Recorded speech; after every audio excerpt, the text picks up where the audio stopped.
Hello, this is Daath Nihilus. Welcome to the Abyss.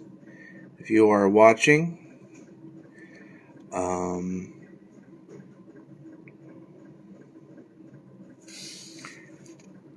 hey, welcome. Hey, welcome to my second live. My first one was with Mavis Lynn. Tonight's theme is basically I'm going to talk about my spiritual journey and how I became a Thelemite and how everything progressed. So as well as my religious trauma that led me down this path. So for starters, I was about 16 at this point, living in Granite Falls, Washington State, and up to that point I had been in part of different churches. My mother had me be part of different denominations. Baptist. I was originally baptized Lutheran, and at this point I had been to at least 4 or 5 different churches. Now the church in Granite Falls was called I want to say First Baptist Church. But and I had been part of the youth group there for a while, and I didn't really have any, I was pretty much your average, I want to say your average, know nothing kid, pretty much. So with that, I had been part of the youth group and stuff like that. And one day I was riding my bike along this cul-de-sac, and I had managed to stop by the youth pastor's house. And at that point, we had talked about, various things going back and forth. And he had mentioned, I had mentioned to him, at the time that I was, had been diagnosed bipolar. Excuse the noise. The missus is upstairs walking around. But anyways, so I had been talking with the youth pastor about different things. I had mentioned to him that I had been diagnosed bipolar. And he said that he believed that people who were mentally ill were possessed. And from there, he said that, I should, pray to God and stuff like that.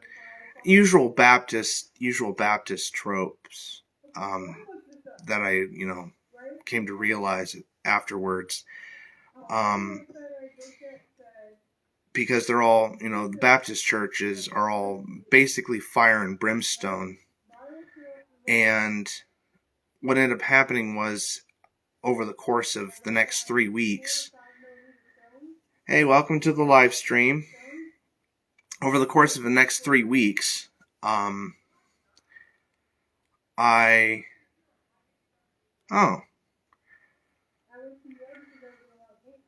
over the course of the next 3 weeks, I had nightmares. I would be laying in bed and I would see shadows and shit like that. And I really felt like I was like, I was either, facing possession, or I was, going to suffer, eternal hell and shit like that. And so I stayed awake for a lot of that time, and I was not getting hardly any sleep.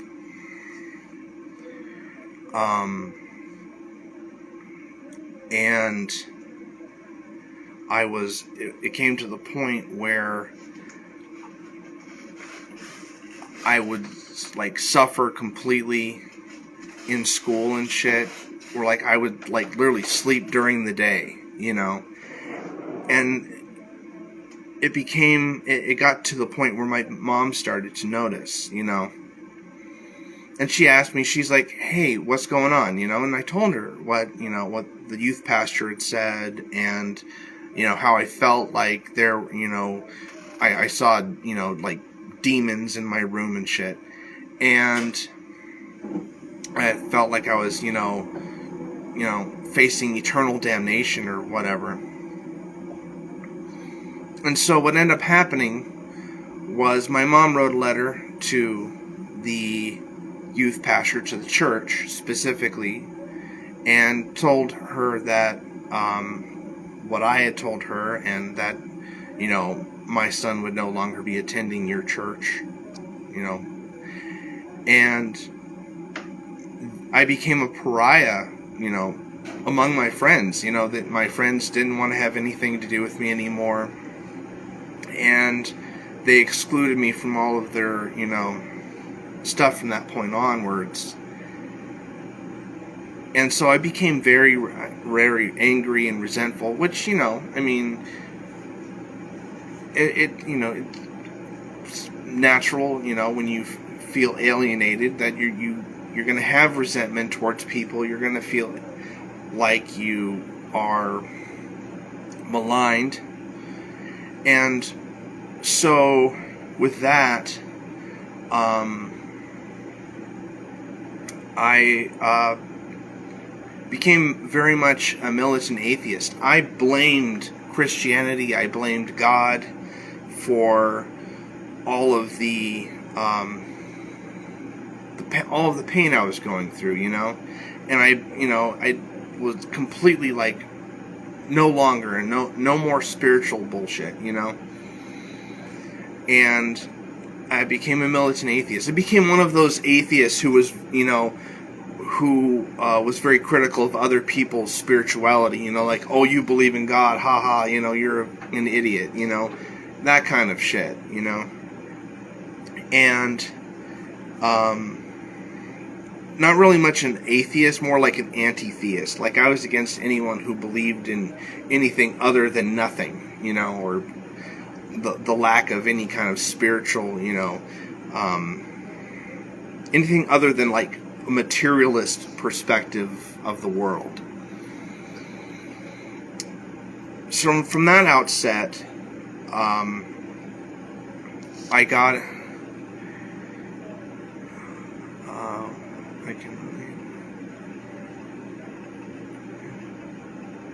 I think when you feel that you're, again, when you feel alienated, you feel maligned, and you get resentful towards that, your immediate response is to lash out, not just at the church and the parishioners and the clergy, but also at the religion itself, because you feel like the religion itself is the problem.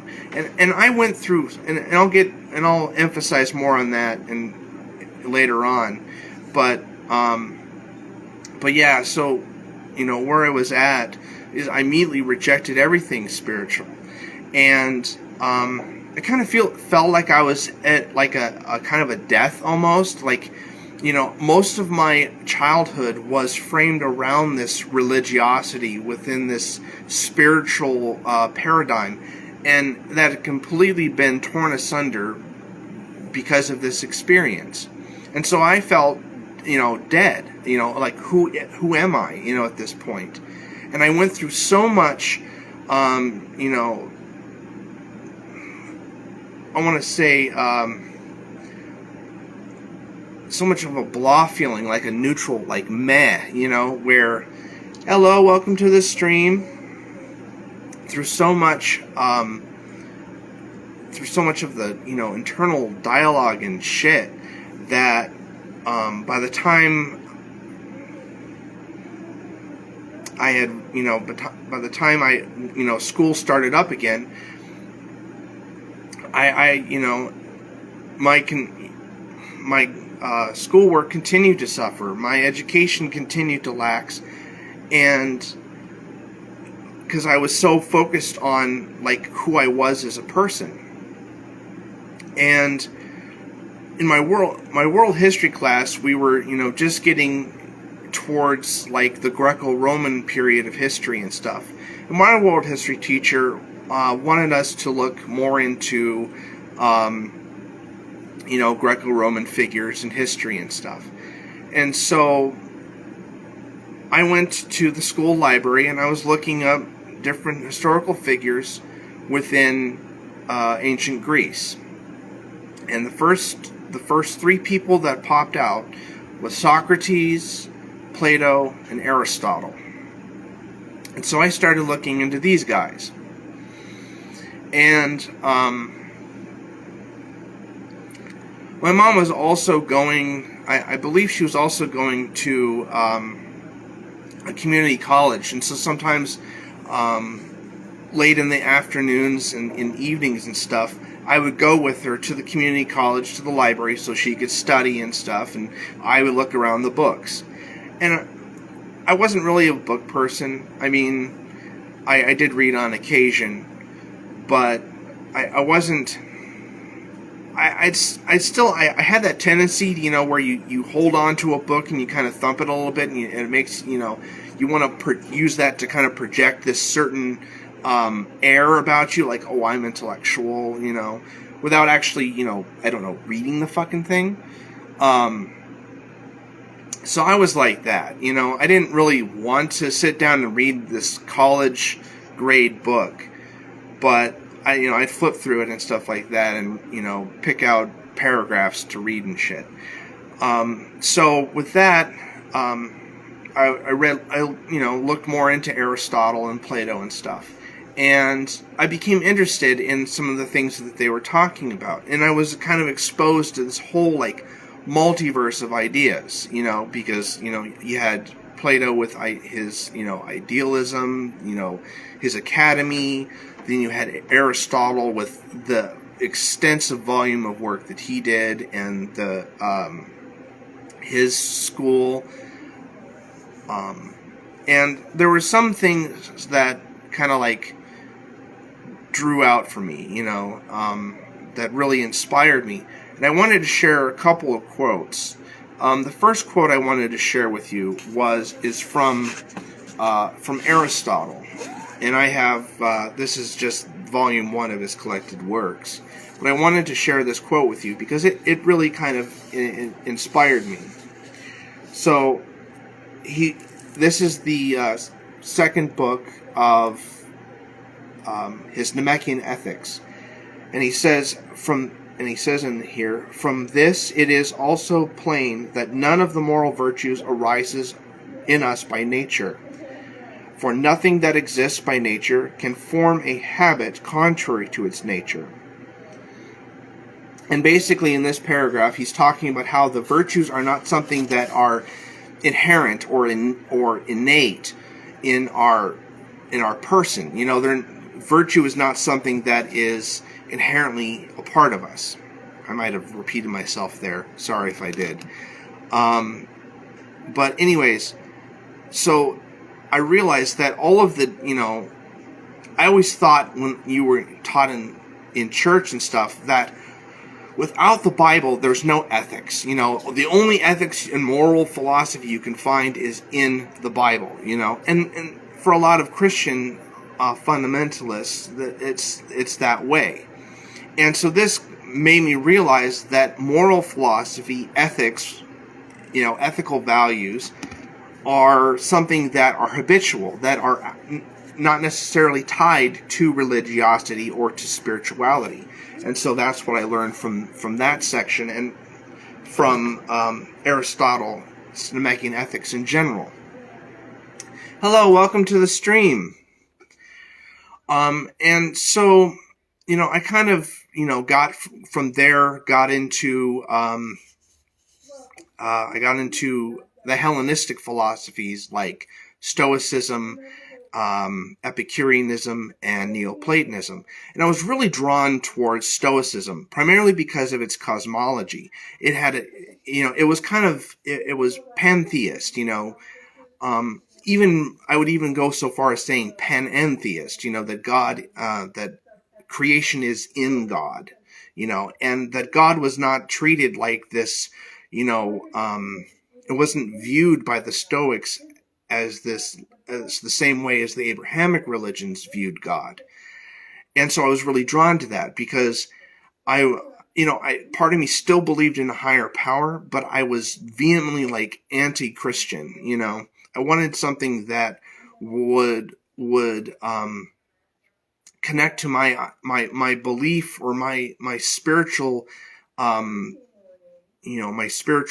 personal spiritual gnosis, which I didn't know what that was at the time, but I wanted to find some way to connect to that, and so I grabbed onto. It paused for a brief second. Anyways, so from that point, I came to believe, agree with pantheism, and so I, professed myself to be a pantheist. And, I still kind of believe that line of thinking that, God is in nature or nature is in God, between the line of pantheism and panentheism. And I'll elaborate more on that as I continue talking about this. But so that's where I was, at that point in high school and stuff. And then I started getting into Plato and his theory of forms and the different, the allegory of the cave and how reality was an illusion, or a copy of a copy of a copy of a copy. And what's funny is that I didn't learn this from actually reading the text. I learned it from reading third-party sources that simplified. Hello, welcome to the live stream. That simplified, like 30 third-party sources and stuff like that. And so, because even at 16, 17 years old, I didn't really have a grasp on theology and different concepts, and my reading level was not even remotely college grade.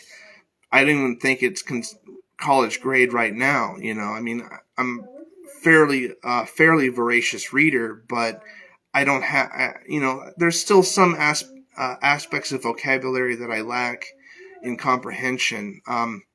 My late stepfather used to always tell me that I should read a dictionary, because, that way I would have a much better grasp of words, and shit like that. But I was reading Plato's Republic, and I wasn't very political when I was in high school. At least not for most of my years in high school. Towards like the very end of my senior year, I started, getting into the political aspects of things. And so I was reading Plato's Republic, and I'm going to read this one quote from chapter 5 real quick, so it give you some context to what inspired me. But this quote here was very interesting to me. And I said, until philosophers are kings, or the kings and princes of this world have the spirit and power of philosophy and political greatness and wisdom met in one, and those commoner natures who pursue either to the exclusion of the other are compelled to stand aside, cities will never have rest from their evils, no, nor the human races, I believe, and then only will this our state have the possibility of life and behold the light of day. Now, what I got from that was that leaders need to embrace the power of philosophy, and that through philosophy, through wisdom, and through the cultivation of wisdom, that true leaders, that's what the true leaders are to embody. And, the concept, and this begins with the whole concept of the philosopher king. And the way, when he talks about the commoner natures who pursue either to the exclusion of the other, are compelled to stand aside. The first thing that clicked into my head was the different political parties vying for power, and how, you have the Republicans and Democrats and left versus right going back and forth with each other, and, to the exclusion of the other, and the constant cyclical cycle of one party being in power versus the other, and vice versa. And I believe that, we need these groups, these organizations need to stand aside, and that, until that time, government will never have rest from its evils, and that the human race will continue to be led astray by these men who lack the spirit of philosophy, who lack wisdom. And so that's where I kind of went with that. And I really was really connected. And part of me still, kind of sees that, the importance of knowledge, the importance of wisdom in not just in government, but in practical application of one's life. And I'm not, and when I say that, I'm not admonishing anyone for their personal views or their personal, lifestyles or anything like that. I'm just saying, I'm emphasizing the importance of incorporating those aspects into your life. Hello, welcome to the live stream. And so with those two philosophers, Aristotle and Plato, they really inspired me to pursue philosophy as a passion. And my mom kind of wrote it off, because the way I am mentally is that I get obsessed with something, and I just kind of stick with it, and then after I've learned everything there is to know about, hey, how's it going? 156, brother. After I learn everything there is to know about something, then I'll go off and do something else, and I'll do that back and forth. And so I get really obsessed with the topic for a short period of time. And when I think I've learned everything there is to know about something, then I'll move off on it. But the interesting thing is, philosophy was not like that. I am still obsessed and passionate with Western philosophy, and learning more. That's nice to know that I'm not the only one that's like that. Nice. So the way, I was obsessed with philosophy, and I continued to pursue it and learn more about it, and like I said, I got into Hellenistic philosophy and stuff. And then I got into more of the Roman writers, like Lucretius, and I didn't really, like I said, at the time, I didn't really know a whole lot about Epicurus. I always, when I first started out, I always associated with hedonism. But but as I actually read the works of Epicurus and began to understand his perspective on things, I realized that he wasn't a hedonist, similar to, kind of like how the I'm going to butcher this, but the Cyrenaics or whatever, they were positive hedonists. They believed in absolute pleasure, even to the absolute detriment that someone, there was one person who said that what took negative hedonism to a completely different level, almost to the point of nihilism, which I thought was, like way off left field, But anyways, so I was learning about Epicurus and how he believed that the simpler pleasures were the ones that were always the more long-lasting, that friendship was preferable to romantic relationships, because friendships to Epicurus were had all the benefits of a relationship, companionship, intimacy, connecting with people. And that romantic relationships, because of the sexual carnal element of it, became fleeting, and you'd lose that when the conflict in the relationships happened, and you broke up or split up or whatever, you would lose that companionship, that friendship and connection. And that's why for him it was, friendship was more important than the carnal aspects. I mean, he even thought a pot of melted cheese was a luxury. That's how much of a man of simple pleasures he was. Bread and water was, basic for him. And then, but with the Stoics and stuff, you have Zeno of Citium, who was the founder of the school, and he was much more basic, straight to the point, unlike the later Stoics like Epictetus or Marcus Aurelius. Even Seneca, wasn't as extreme. There was virtue is the soul good, vice the soul evil. There was no middle ground in early Stoicism. The middle ground where, there was indifference, and, there were, it wasn't, things weren't treated,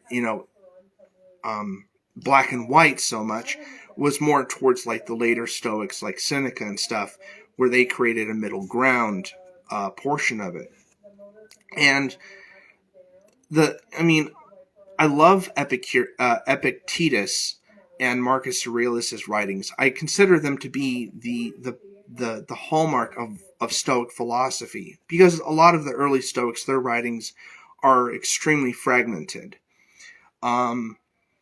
But there's a quote from Marcus Aurelius I want to share with you guys. It's in the Meditations, toward the very end of book 3. And I loved this quote, and I wanted to share it with you.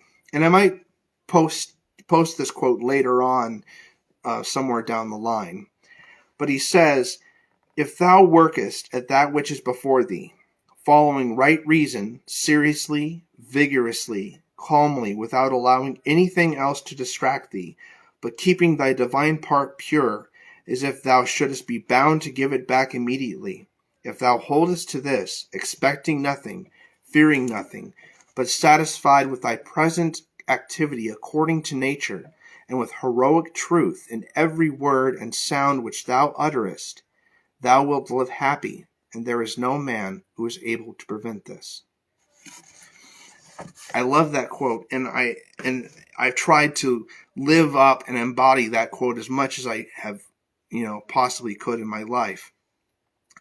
And with the different philosophies over the course of time, I'm a big fan of Voltaire. There was one part of my history. I ended up in a psych ward. I had a bad episode in my mid-teens, and I ended up in a I don't remember what the place was called, but the only thing that I took with me that they would let me keep was a copy of Candide by Voltaire. And I read that thing cover to cover multiple times when I was in the psych ward. And the narration of that story, that it criticized Leibniz for his belief that this was the best of all possible worlds, and there was so much so much bad stuff that happened to Candide and to his I don't remember the name of the woman that he fell in love with, but it was the king's, I think it was the king's daughter that he had a love for, and there was an uprising, and all of the kingdom that insulated him so much collapsed.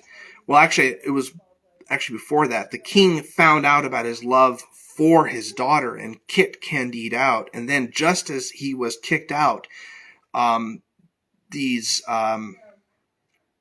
revolutionaries destroyed the kingdom. And, he came across his philosopher, friend, teacher, Pangloss. And Pangloss was the one who always said, this is the best of all possible worlds. And then you'd have pirates, and his love interest would end up being, assaulted and brutalized by these pirates. And Pangloss was brutalized and, suffered, horrible, disfiguring pain and stuff like that. Hello, welcome to the live stream. But, over the course of the novel of Candide, everything kind of seemed to, at the very end of the book, him, Candide, and his lover, they were together and at the very end of the book. And, it taught me how everything, no matter how bad life is, no matter how, how much up and downs there are, it taught me that everything will eventually work out the way it's supposed to. And I know that seems like a really fatalist, determinist perspective, but I don't necessarily fully agree with determinism or fatalism. I believe that there is some element of free will in that we have a choice. We just don't have a choice in the consequences of cause and effect. Whatever happens to us via cause and effect, we don't have control over what happens to us, but we have control over what we do, how we project, how we act on other things, And so that's what that book taught me. And at that point in my life, it was a very important lesson for me to learn, considering, where I was at. I was in a psych ward, and, I had all of these privileges. I could play Xbox or whatever, and I would just sit in my room and read and draw and reflect, and I wasn't like the other people who were just kind of treating it like a vacation, in a sense, because that's how I saw them. I know it wasn't a vacation, it wasn't, anything like that. But, for me, I felt like I was being punished, being in that situation. And reading that book kind of helped me through that point in my time, and then after I got out and, I was, becoming progressively aware of, my own place in the world, and how,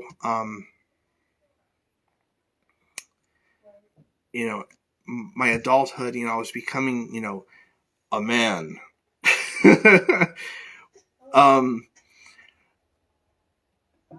But, beforehand, I had no concept of social conditions or structures or anything like that, because when you're a kid, you don't care about that stuff. There's only two things, there's only a few handful of things you care about, and eating is on the top of that list when you're a kid. And maybe Saturday morning cartoons. At least that's the way it was for me. Eating, Saturday morning cartoons. That was my life. And, until I was a teenager and I was exposed to, hey, you have to be responsible and accountable and do this adulting shit, I had no concept of that. And my mother kind of coddled me a little bit in regards to that, and to that fact. And it's, it's something that I struggle with, and, I've come to terms with it. She's come to terms with it. But there was a lot of sheltering in my life of certain things. And I'm kind of, and, in some ways I'm happy for it, and in other ways I'm not. Because I struggled to get where I'm at, because of that sheltering, coddling problem. And so, after graduating, for the rest of the year of 2005, I didn't do anything. I pretty much just vegged, watched TV, played on my computer, stuff like that. And then 2006, my mom and stepdad were like, okay, it's time for you to get a job. And I had never worked before this time. No summer jobs for me. I completely relied on my mother to be my ATM. And that was not, I don't agree with that setup, but, like I said, my mother didn't want to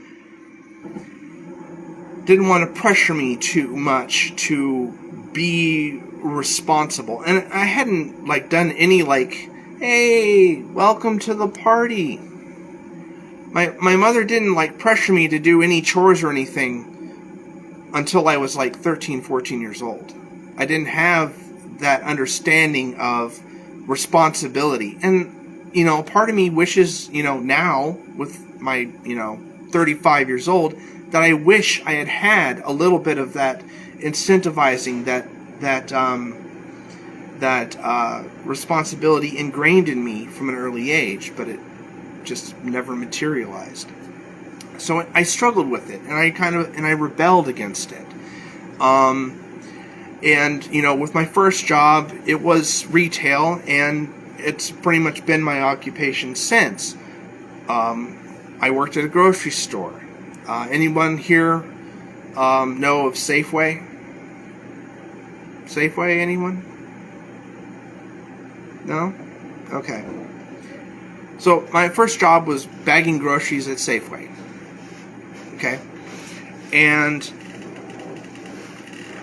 so I was exposed to the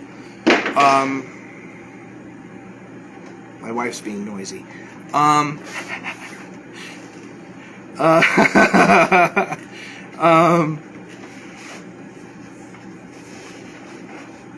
So anyways, so I worked at Safeway bagging groceries, and that was my first experience in the job world. And I worked there for about three and a half years.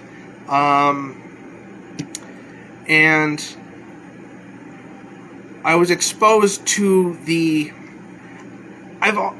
I've kind of being a teenager, I had a kind of an ingrained sense of fairness. And that has kind of manifested in my moral and political view of things. I believe I'm a very hard liner when it comes to justice, when it comes to fairness, and how other people are treated. And I kind of felt like I saw the innate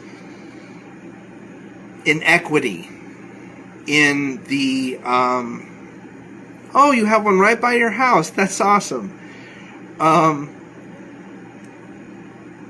I saw the innate inequity of the workplace, and the kind of I guess I looked at the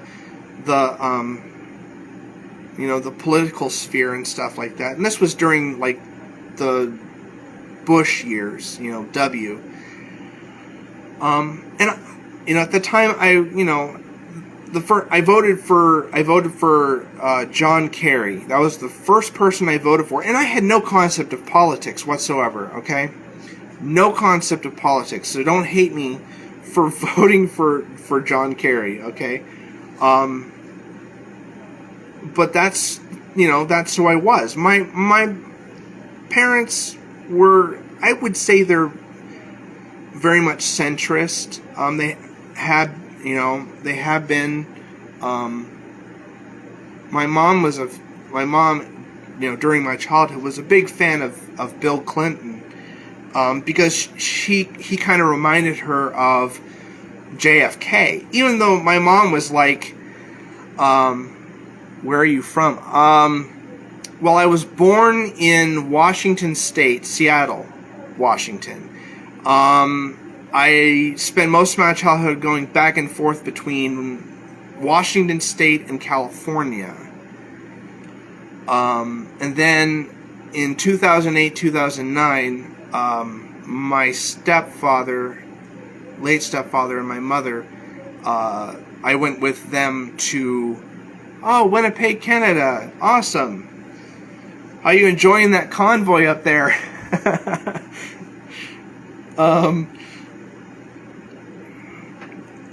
And then around 2009, I went with them. Yeah, my favorite place in Washington and Seattle specifically is Pike Place Market. That's like the coolest place to go in Seattle. The people there throw fish at you, literally.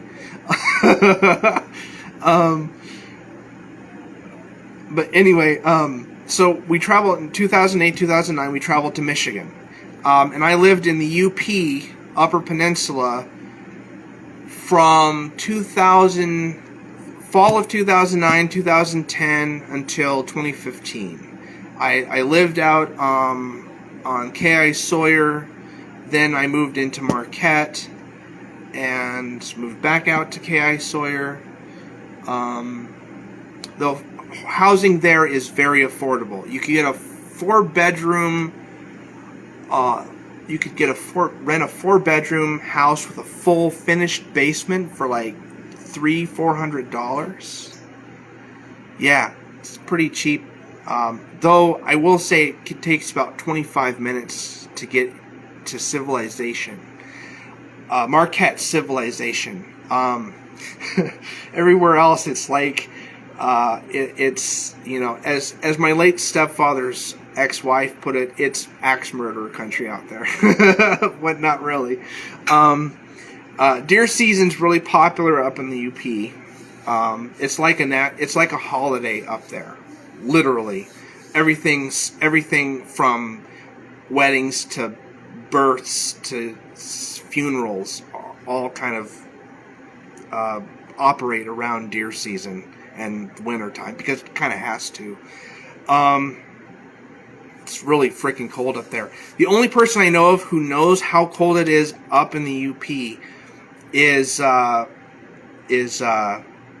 Nike, Warrior Witch Nike. I don't know where she's at specifically, but last time I talked to her, she said it was like 0 degrees where she's at. And it's like, yep, that reminds me of the UP, specifically like in February, like right now, it's like -20 up there. Okay, so yeah, you wrap layers around you like an onion to... Oh, Winnipeg for cold. It's colder than -20, huh? How cold has it gotten where you're at in Winnipeg? But anyway, so I got, because, back to the Safeway conversation real quick. I got into radical leftist politics. And I was, because when you start with Nietzsche, and, you go Hegel, then you go Nietzsche, and then you go, Hegel, Kant, Nietzsche, and then Marx. And I went straight from Nietzsche to Marx. And I started reading the Communist Manifesto. Now, I will say that reading the Communist Manifesto first, bad idea. Right out from the gate. Bad idea. It's like trying to read the Book of the Law if you're studying Thelema. Bad start. Okay? So, because it's, for me, reading Marx, he's very dense. He's a very dense author. A lot of different terminologies and stuff that I had no fucking clue about. -40 Celsius? Whoa. I'm not good on the metric system, but either way, that doesn't sound good. But, so I was reading Marx and stuff, and right out of the gate, I didn't have any concept. Your Book of the Law was your start too? Yeah, it was mine too. I was like, what the am I reading? You know, it doesn't even. It's like that scene in. It's like that scene in Beetlejuice where they're reading the book of the recently deceased, and they're like, "This reads like stereo instructions." It's like that's like reading the book of the law or reading anything by Karl Marx. It's very dense. There's a lot of terminology that is hard to even out. -40. Wow. Okay. Um, it's very very dense stuff. But the first thing I thought I read that really kind of made sense to me as far as like Marxist philosophy and stuff was the Principles of Communism by Frederick Engels, where he basically just bullet points everything. Question answer, and that was the book that kind of like it took the Communist Manifesto and just like streamlined it. And so that's where when I would talk to anybody about reading Marx to any degree, I would always point to them because Frederick Engels, who I believe I am the reincarnation of, because if you look at my face and you look at a young picture of Frederick Engels, the similarities of facial feature is uncanny. I'm just going to throw that out there. That's why I say I'm the reincarnation of Frederick Engels. But anyways, so Engels is much more of an easy read. All of his works, really. So I always recommend reading him before you get into Marx. I read Das Kapital, all 3 volumes. Most boringest shit on the planet. I mean, when Marx said researching for that book was going, he described it as wading through economic filth. That's exactly how I saw Das Kapital. It's just endless talking about labor theory of value and all of these different things relating to. Nobody has time for that. I don't know anybody working a minimum wage job that would read Das Kapital and think to themselves, wow, that was a satisfying read. No. Not whatsoever. I would not recommend that book unless you've had at least some thorough understanding of the Adam Smith, Wealth of Nations, even David Ricardo. So that's where I started out. I read Marx and I became interested in Marxist theory and stuff like that. And it wasn't until I got out on my own that I started reading Marx's contemporaries like Lenin and Trotsky. So I read Lenin's What is to be Done, State and Revolution, Imperialism, the Highest Stage of Capitalism. And those were fairly understandable reads. And I even read his Lenin's only philosophical work, Empirio-criticism, something along that lines, where he talks about basically it's a dialectical materialist playbook, basically. And so he talks about all of this stuff, and I was super into that stuff. And so from the age of 18 to like 29, I devoted my life to Marxist philosophy and to materialist perspectives, because it took my idea of atheism, or what I already was leaning to. You've got orbs floating around your face. Are you sure that's not the spots on my glasses? Hold on 1 second. If I have orbs. Oh, I think I see one. I just saw one. I have a lot of, it's dusty down here. And, okay. I just saw an orb fly past my face without my glasses on. Raise his hand. Oh, okay. Nope. I've seen like 3 whiz by. Well, I'll be the first person to tell you I've never had any paranormal experience. Oh, wait, no, can't say that. I've had one paranormal experience in this house so far. I woke up in the middle of the night, and there was a shadow person standing at the foot of my bed. No joke. I mean, I could see a black humanoid figure standing at the edge of my bed. And I fucking went back to sleep. I wasn't scared, nothing. I'm like, oh, okay. Conked back out. I don't care about spirits, really. I've had, when I was younger, my parents lived in a mobile home park in Mill Creek, Washington. And around 11 o'clock, every night, there you could hear footsteps going down the hallway, and my door would be open. I wouldn't see shit. There were no apparitions, nothing physical, but you could hear the sound of footsteps going down the hallway. And then the minute they got to the back bedroom door, they would stop. And we got a miniature pincher whose name was Rowdy, and he definitely lived up to that name. Just saying. Every time at 11 o'clock, when those footsteps would start going down the hallway, his ass would bark the whole time. And my dad used to get so pissed off because he would wake him up in the middle of the night, and he would just... No, he could not handle that. Not to mention the dog peed on a perfectly refurbished couch the minute we got it home. That's a different story. But anyways, so, I started getting involved in these different political groups and stuff like that. I was part of Occupy Wall Street, not the actual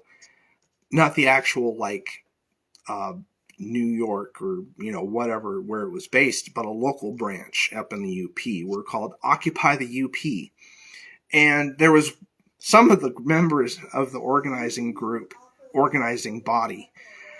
They wanted to actually put tents and go in and stay in this park, but it was close to Halloween, and there was no way that we're gonna camp out in the middle of frickin' winter, when the snow starts and it starts getting cold. No. So instead we did we would protest in front of the local federal building and stuff like that.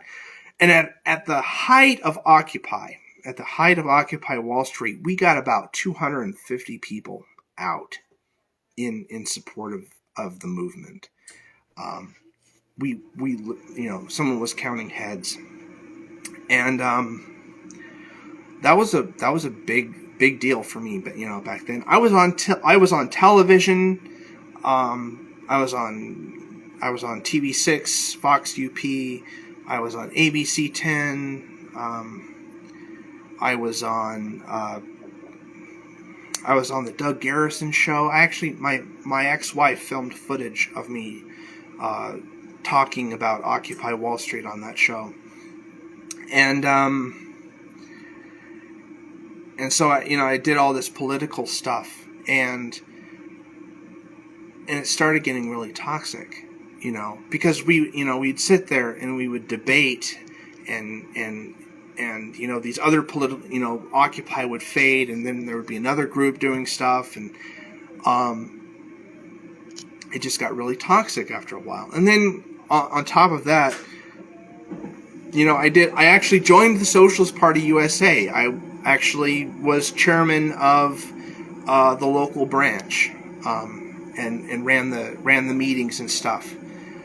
Doing that, and I had a lot of fun doing that. I was very passionate about that, but the sectarianism and the constant back and forth with the different groups and stuff, because leftist politics is heavily sectarian. There's different schools of thought and stuff like that, and there was so much infighting and hate and just slander back and forth. It got too much.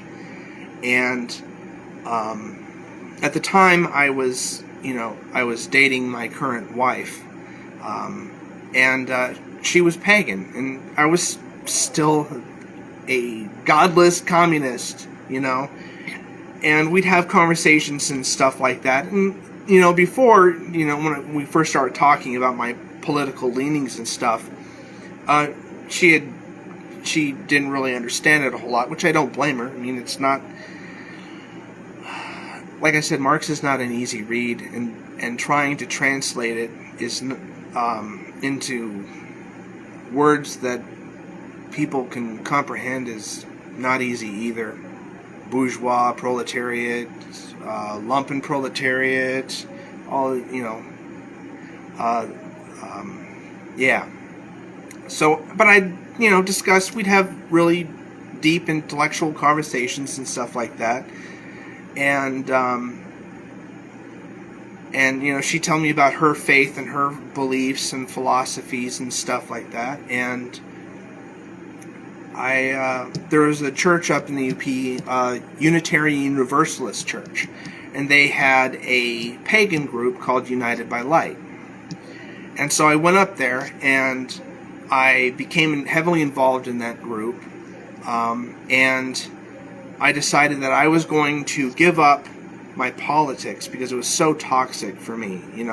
Literally, I was like this close to having a massive aneurysm from just the sheer stress of watching all of the bullshit with the political stuff going on in this country, that I just couldn't be a part of it anymore. It was just too much. And so I decided I'm going to re-explore my spirituality. I'm going to give up the politics shit, and I'm going to focus on my spirituality. And I was going to focus on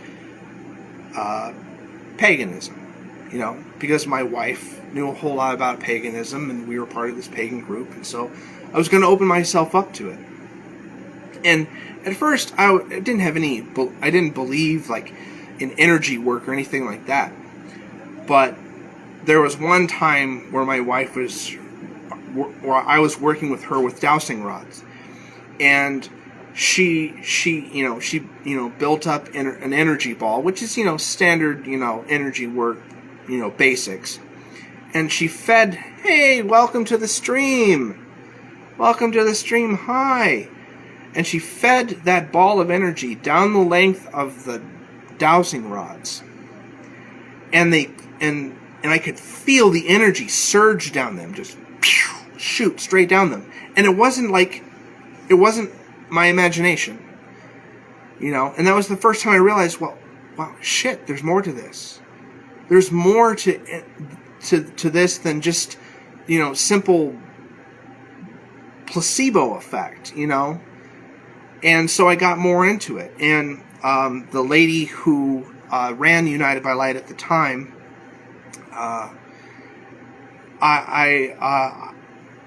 she took me on as her student. And where she came from a Dianic Wicca tradition. She had kind of incorporated traditional witchcraft into her practice. Practice. Bit my tongue. And so she kind of incorporated those two, the Dianic Wicca and the traditional witchcraft, into her tradition, and that's what she taught me.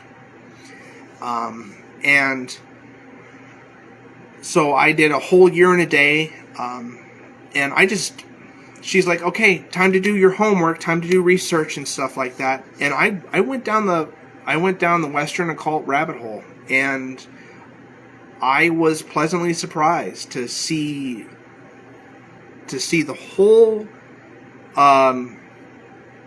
multifaceted aspect of Western occultism, similar to Western philosophy.